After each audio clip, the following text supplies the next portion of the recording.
Muy bien. Entonces ahí está todo lo que he explicado y vamos a las células basófilas. Ahora vamos a ver qué hacen las células basófilas, ¿no? ¿Ok?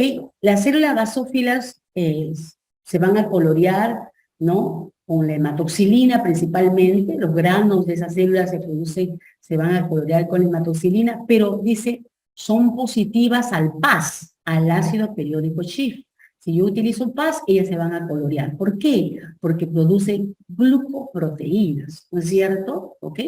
Y cuando las miramos en la glándula, vamos a ver que en la parte central de la glándula es donde ellas se van a encontrar en mayor cantidad. ¿Ok? Entonces son glucoproteínas las que van a ser secretadas por las células basófilas. ¿Ok?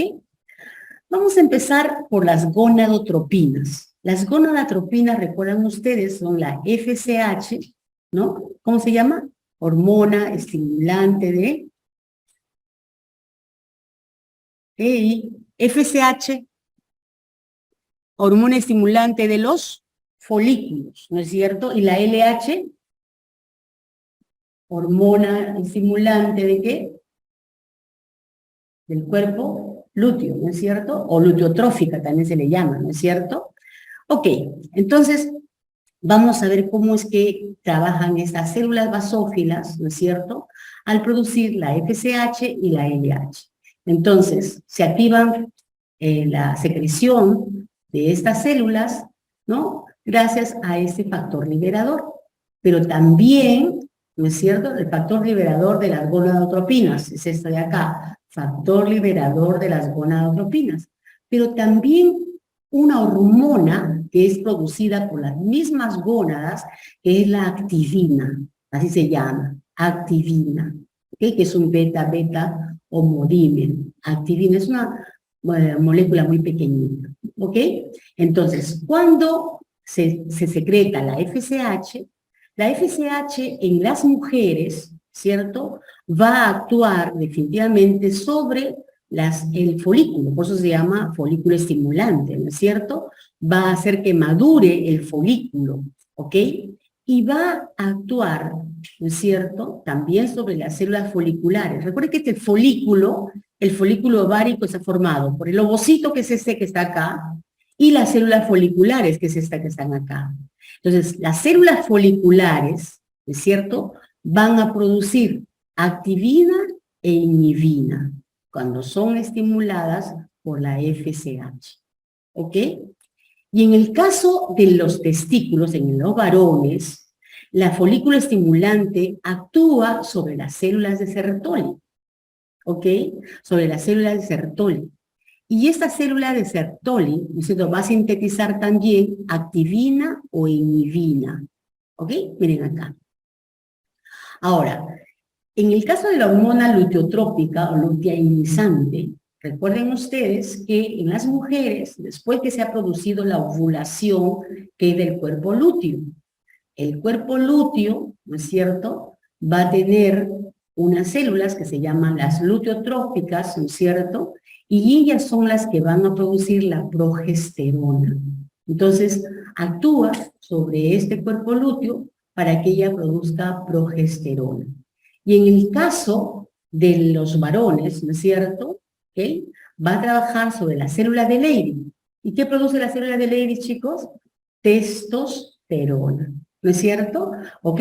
Entonces, miren ustedes, ahora, esta activina e inhibina, que son secretados tanto en los hombres y en las mujeres, la inhibina va a hacer la retroalimentación negativa, ¿no es cierto?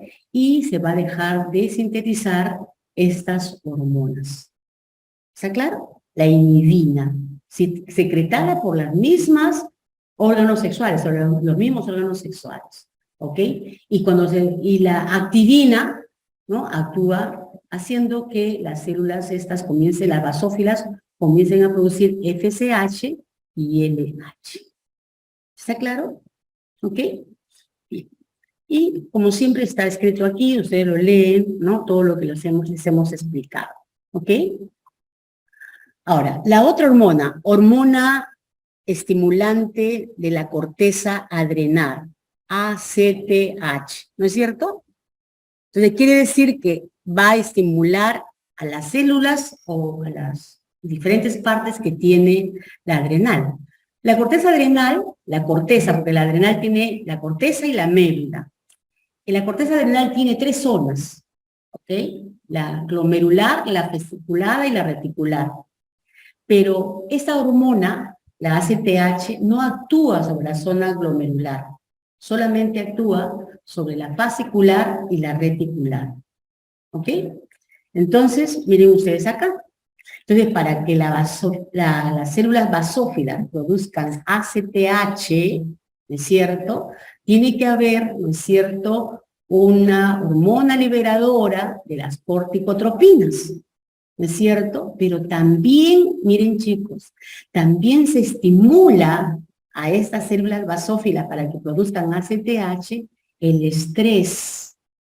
Cuando hay bajo nivel de cortisol en la sangre, ¿ok? Y la vasopresión. El estrés, ¿no? Es una de las hormonas que trabajan sobre nuestra corteza adrenal y hace que ella produzca, ¿no es cierto?, esas hormonas que son del estrés justamente, ¿ok? Entonces, esa es la retroalimentación positiva. Entonces, cuando la ACTH, ¿no es cierto?, actúa sobre la corteza adrenal, ¿sí?, va a producir ya sea cortisol, ¿no es cierto?, si es que trabaja en la segunda capa, que es justamente la fascicular, y si trabaja sobre la reticular, va a producir, ¿no es cierto?, andrógenos, ¿no? Andrógenos. Y también en la segunda capa, la aldosterona, ¿no? Entonces, recuerden, la fascicular va a producir también aldosterona, ¿no es cierto? ¿Ok?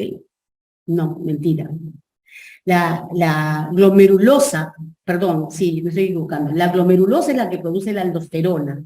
Por eso es que la ACTH no actúa sobre la glomerular, ¿ok? La que actúa sobre la glomerular es la angiotensina de tipo 2, angiotensina de tipo 2. Y cuando se produce la angiotensina de tipo 2 es que se produce la aldosterona. Entonces, pero como estamos hablando acá solamente de la ACTH, estamos actuando sobre la fascicular y sobre la reticular. La fascicular produce cortisol, ¿no es cierto? Y la reticular produce andrógenos. ¿Sí? ¿Está claro? ¿Está claro eso, chicos? Por favor. Ok. Y recuerden ustedes que luego este cortisol va a actuar sobre el hígado, ¿no es cierto? Va simulando una serie de procesos como la gluconeogénesis y otros procesos fisiológicos más, ¿no es cierto?, que van a ayudarnos justamente a liberarnos del factor estresante. ¿Ok?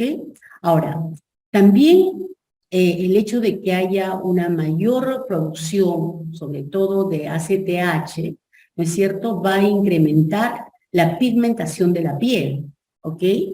Y se oscurece. Y esa enfermedad se llama la enfermedad de Addison, ¿no es cierto?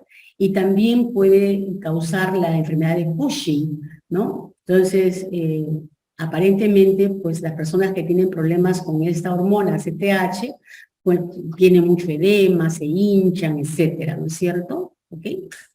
Bien. Y, ojo, si ustedes leen lo que está aquí, nos están aclarando, es que en la hiperpigmentación que da el exceso de esta hormona ACTH no tiene nada que ver con ese factor que tiene que ver con los melanocitos de nuestra piel, ¿ok? Solamente es parte del trabajo que hace esa hormona ACTH, ¿ok? Bien, ahí está igual, ¿no? En la explicación de esta hormona, ACTH, que se aumenta la pigmentación de la piel, como se observa en la enfermedad de Addison y de Cushing, ¿ok? Otra hormona importante, ¿no es cierto? Importante, es la hormona estimulante de la tiroides. ¿Cómo se llamará? ¿Cómo serán sus siglas? Las siglas TSH, ¿no es cierto? La TSH, que no lo he puesto ahí, pero de todas maneras recuerden ustedes, TSH. Entonces la TSH, ¿no es cierto?, va a ser liberada gracias al factor de liberación que se produce en el hipotálamo, siempre haciendo el feedback positivo. Entonces, esa TSH actúa sobre las células de la glándula tiroides. Y la glándula tiroides va a producir T4, ¿no es cierto? Y que luego, cuando pierde un yodo, se llama T3, y esas hormonas actúan directamente sobre el metabolismo, ¿no es cierto? ¿Se recuerden ustedes que esas hormonas actúan sobre el metabolismo? Entonces, para que produzca hormonas esta tiroides, se produce la TSH, ¿no? Entonces, ahora, el control negativo lo hace una concentración adecuada, ¿no? De T3 en la sangre, inhibe, ¿no es cierto?, al factor liberador, ¿no?, o la hormona liberadora de la TSH. ¿Ok, chicos? Muy bien, entonces esa sería la hormona estimulante de la tiroides. Y miren, como les decía, la histoquímica es una técnica que ayuda mucho a los patólogos, sobre todo para poder ver y descubrir cuando hay tumores de origen endocrino, ¿ok? Por ejemplo, aquí, ¿no? En esta fotografía se está teñiendo de forma positiva. Esas células que están marroncitas aquí, dice que son positivas. Esas células tienen que ver con la hormona de crecimiento, ¿ok? Esas son, miren, ¿sí? Esas de aquí, miren, esas marroncitas, ¿no es cierto?, son positivas a la prolactina. Estas marroncitas que están acá fuertemente coloreadas, ¿no es cierto?, es hormonas, células que son positivas a la ACTH, hormona estimulante de la corteza adrenal. Y estas que están acá, ¿no es cierto?, las marroncitas que ven ustedes allí, a la FSH. Entonces, cuando queremos distinguir dentro de la hipófisis, ¿no es cierto?, ¿ok?, si hay células tumorales, por ejemplo, queremos saber qué tipo de células son las que se están malignizando, ¿no? Podemos hacer esas técnicas y podemos ver a qué tipo de tumor corresponde. Pero eso sería normal, eso de acá es normal, esto no es un tumor, son células normales. Eso se llama inmunohistoquímica, porque lo que se está ubicando, lo que se está coloreando es el antígeno, que en este caso es la hormona, ¿ok? El antígeno, que en este caso serían las hormonas. ¿Está claro eso? ¿Sí? Muy bien. Esa es una técnica muy importante. Y prácticamente para los patólogos, ¿no?, esta técnica ha reemplazado a la microscopía electrónica. Cuando todavía no había inmunohistoquímica, ¿no es cierto?, que es una técnica que recién aparece en los últimos años, ¿no es cierto?, por los 2000 aproximadamente, era todo microscopía electrónica para poder ver algunas enfermedades, ¿no? Muy bien. ¿Y qué son las células cromóforas? Cuando uno mira las células cromóforas que mejor se ven al microscopio electrónico, ¿no es cierto?, porque no presentan ningún gránulo, se piensa que pueden ser cualquiera de los dos tipos de células, ya sea acidófilas o basófilas, que están degranuladas, se han perdido sus gránulos, están como quiescentes, ¿no es cierto?, que están en estado de reposo. Y otros, ¿no?, dicen que podrían ser las células madre, es decir, las células que dan origen a las células basófilas y a las células acidófilas. Entonces hay dos corrientes, ¿no? Todavía no se conoce, posiblemente habría que hacer otras técnicas para poder ver si estas células en algún momento se convierten en células con gránulos, ¿no? Entonces son las células cromóforas. Miren, acá, aquí se ven. Miren, mira acá, tú que me preguntabas, pues es bien difícil ver con cualquier técnica. Esa técnica es la técnica tricrómica de Mason, ¿sí? Así se llama, técnica de Mason, tricrómica de Mason. Y entonces, estas que están de color bien naranja son las eosinófilas. Mira, estos son las cromóforas. ¿Ves que no tienen ningún color? Con la justa se ve el núcleo. Acá hay cromóforas, ¿no es cierto? Y mira, las basófilas no se colorean muy bien con esa técnica. Aquí, mira, esa de acá sería una basófila, posiblemente esa de acá también es otra basófila, ¿sí? Pero aquí, en esta técnica, lo que predomina, ¿no es cierto?, son las eosinófilas y algunas cromóforas, ¿eh? Estas son cromóforas.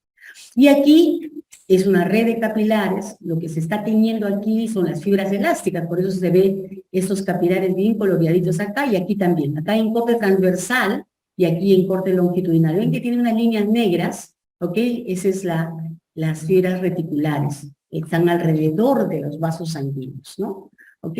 Entonces, y aquí hay como una especie de un coloide que también se ha coloreado, pero no tiene nada que ver con la secreción de estas células, ¿sí? Muy bien. Entonces, ahora vamos a ver la neurohipófisis, ¿no? La neurohipófisis, que es la pars posterior. Ahora sí, mira aquí en el esquema, ¿no es cierto? Ella está conectada directamente con estos dos grupos de cuerpos de neurona que están en el hipotálamo. El núcleo paraventricular, ¿no? Cuyas células producen la oxitocina. El paraventricular, sus células producen la oxitocina, y este núcleo supraóptico, ¿no es cierto?, que va a producir la hormona antidiurética, ¿no es cierto?, también llamada vasopresina, ¿ok?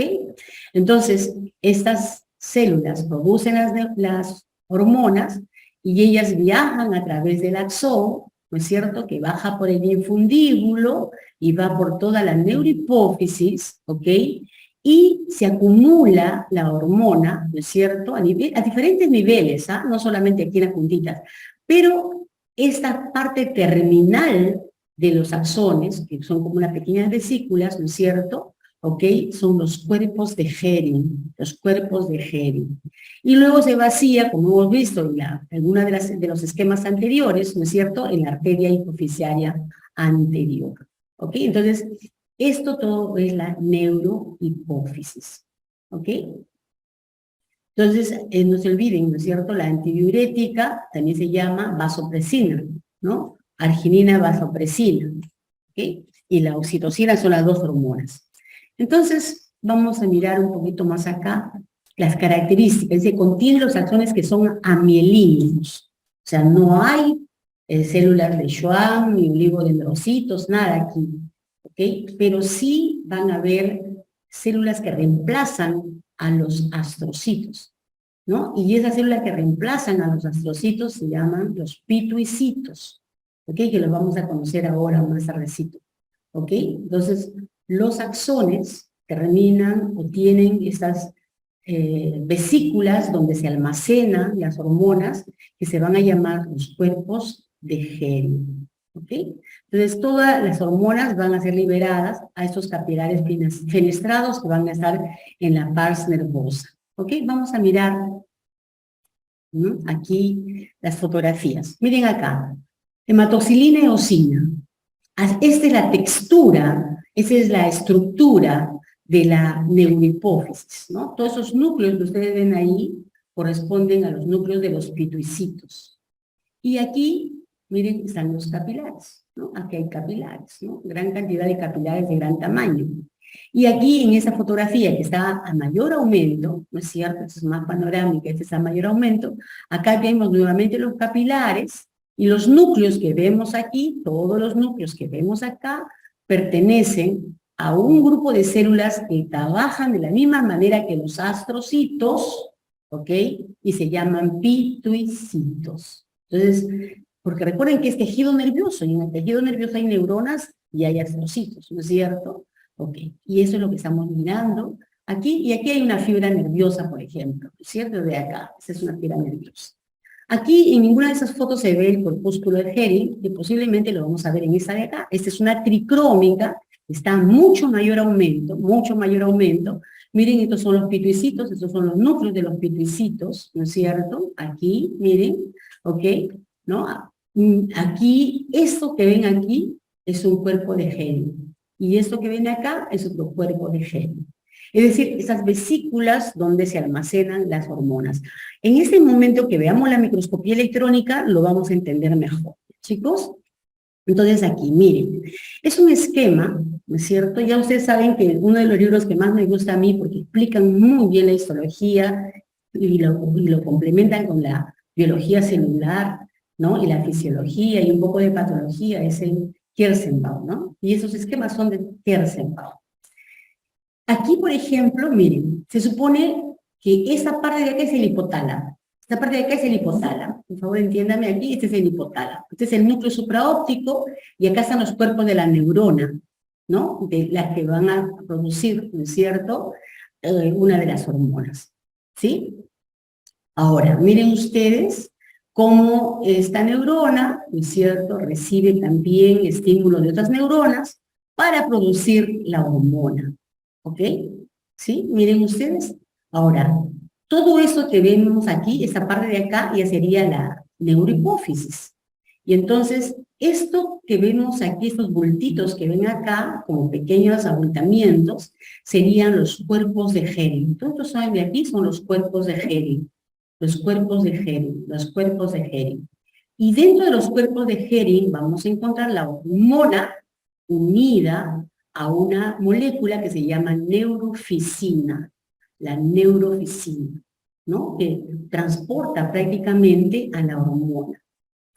Y estas células que ven acá, alrededor del axón, y haciendo como un trabajo así de protección, ¿no es cierto?, de los cuerpos de Hering, son los pituicitos. Esto de acá son los pituicitos. Esto de acá son los pituicitos. Entonces, esas fotos que hemos visto anteriormente se explicadas, ¿no es cierto?, con este esquema, ¿no es cierto? En la neurohipófisis solamente vemos eso. Los axones con los cuerpos de Hering y los pituicitos. A mayor aumento, ahora sí, esto es un esquema, ahora sí una foto, aquí tenemos, es el núcleo del pituicito, miren ustedes, es el núcleo del pituicito. Esto es un cuerpo de Hering visto al microscopio electrónico de transmisión, ¿sí?, donde encontramos los gránulos de secreción que tienen las neurosecreciones, es decir, aquí encontramos la hormona unida a la neurofisina. Es un complejo, ¿no es cierto?, de neurofisina, hormona. Miren acá, en los cuerpos de Hering. ¿Está claro? ¿Ok? Bien, creo que la otra foto es la parte final. Miren, miren, miren, acá está todo, los cuerpos de Hering, los pituicitos, dentro de los cuerpos de Hering, la hormona con la neurofisina, ¿no?, hasta llegar a la terminación final. Miren, termina y aquí se abre a este capilar fenestrado. ¿Ves? Se abre el capilar fenestrado, ¿sí?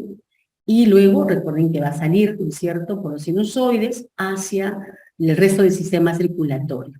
Entonces no se olviden, este pituicito es una célula glial, es una célula de la glía. Aquí, por ejemplo, vemos el capilar fenestrado, ese de aquí, acá está la célula endotelial, todo esto es el capilar, ¿no es cierto? Y eso sería la terminación, ¿no es cierto?, con sus complejos hormona neurofisina. ¿Ven? Todo eso que ustedes ven acá, que está prácticamente liberando su contenido hacia estos capilares fenestrados. ¿Sí? Aquí, chicos. ¿Entendemos esa parte? Esto es importante que lo entendamos porque si no, cuando miramos la hipófisis, vemos un entramado de cosas. Si yo regreso a esas fotos anteriores como esto, ¿no?, prácticamente como que ni se entiende. Aquí, por ejemplo, ¿no? Entonces, estos serían los pituicitos y todo esto que está de rosado serían todo en un compendio de ¿qué? ¿Qué habría acá en esa parte rosada, chicos? A ver si me han entendido. ¿Qué habría? Los axones. Todo esto es tejido nervioso. Todo este es tejido nervioso. Entonces aquí habrían los axones, ¿ok? Aparte de los capilares, por supuesto, que están acá. Todo esto serían puros axones, ¿ok? Esos axones que son amielínicos, ¿no? Muy bien. Bien, señores. Entonces, ¿sobre qué actúa la vasopresina? La vasopresina o antidiurética va a trabajar sobre los vasos sanguíneos, ¿no es cierto? Va a trabajar al nivel del túbulo contorneado distal para evitar que el agua de la orina se vaya con la orina, sino más bien se regrese al sistema circulatorio, ¿no es cierto? Eso es lo que hace la vasopresina. Si no tomamos agua suficiente, inmediatamente esa hormona se produce en mayor cantidad para impedir que perdamos el agua a través de la orina. Mientras que la oxitocina es la hormona, ¿no es cierto?, que va a actuar sobre las paredes del útero, ¿sí?, tanto en el parto como en la menstruación, Y también va a trabajar sobre las células mioepiteliales de las glándulas mamarias, que son justamente las células que se contraen, pues se llaman mio de músculo, epiteliales porque está rodeando a la glándula para que se pueda contraer y pueda salir la leche. ¿Ok? Y también hablan mucho que esta hormona es la hormona del amor, ¿no? Del placer, una cosa de esas. ¿Ok? Ya son otras funciones que aquí no las vamos a tocar. Bien, y aquí está. Hemos hablado de la pars distalis, de la pars no, tuberalis, de la adenopófisis, hemos hablado de la neurohipófisis, y ahora hablemos un poquito de la pars intermedia. Cuando vemos la pars intermedia, vemos unos quistes, que se llaman los quistes de Rathke, y eso no es más que restos de la bolsa de Rathke, ¿ok? Entonces, ¿qué otra cosa encontramos en la fase intermedia? Folículos tapizados por células secretoras. Al microscopio electrónico podemos ver que están unidos en la parte apical por uniones de tipo oclusivas, y hay muchas vesículas en la pars distalis, ¿ok? Ahí también se pueden ver células basófilas y acidófilas. Es una mezcla de todo. O sea, hay tanto parte de la adenohipófisis como parte de la neurohipófisis, y esos quistes, ¿no es cierto?, ¿ok?, de Rathke, que serían los restos de la bolsa de Rathke. Entonces, las células basófilas y los quistes pueden extenderse hasta la pars nervosa. Ahora, algo que dicen que esto no funciona en el hombre, pero que sí funciona en algunos animales, es que hay unas células basófilas, ¿ok?, que pueden secretar la hormona estimulante de los melanocitos, ¿ok? Hormona estimulante de los melanocitos. Y también dicen que en esta parte de la hipófisis se produce endorfinas y beta-endorfinas, ¿ok? Entonces, pero si ustedes leen en los libros, van a encontrar que en el hombre no hay actividad, en algunos animales sí, ¿no? Otros dicen que sí, que tiene que ver justamente con los melanocitos. Entonces, hay una controversia con respecto a eso. ¿Has leído el libro que siempre lees tú? ¿Cómo es lees tú? Tú. ¿Qué libro lees de histología? El Ross, ¿no? ¿Qué dice el Ross de intermedias? ¿Has leído? No te acuerdas, no has leído. Ok, entonces por eso le digo, ¿no? Entonces hay que ver que hay varias teorías con respecto al lóbulo intermedio, y muchos ni siquiera tocan el lóbulo intermedio en el hombre, ¿ah? Más en los animales. Ok, miren, y ahí está, miren, esa es como una tricrómica, miren, ahí se ve, estos son los quistes de Rathke, ¿no? Y como ven, están rodeados por células, ¿no? Ya sean basófilas y eosinófilas, miren, ¿ok? Y en algunos lados todavía hay parte de la pars nervosa. ¿Okay? Esa es esa tricrómica, y aquí ven otra coloración donde podemos ver, miren acá, eso sería, ¿qué sería esta parte de acá, chicos? Exactamente esta parte de acá. La adenohipófisis, ¿no es cierto?, por las células. Y esta zona que está aquí, la en medio, donde están estas bolsas de Rathke, metiéndose inclusive a la adenohipófisis, serían los quistes de Rathke, ¿no? Toda esta parte de acá sería la pars intermedia, ¿no? Toda esta parte de acá, la pars intermedia. Y esto que se ve acá más clarito sería la neurohipófisis, ¿ya?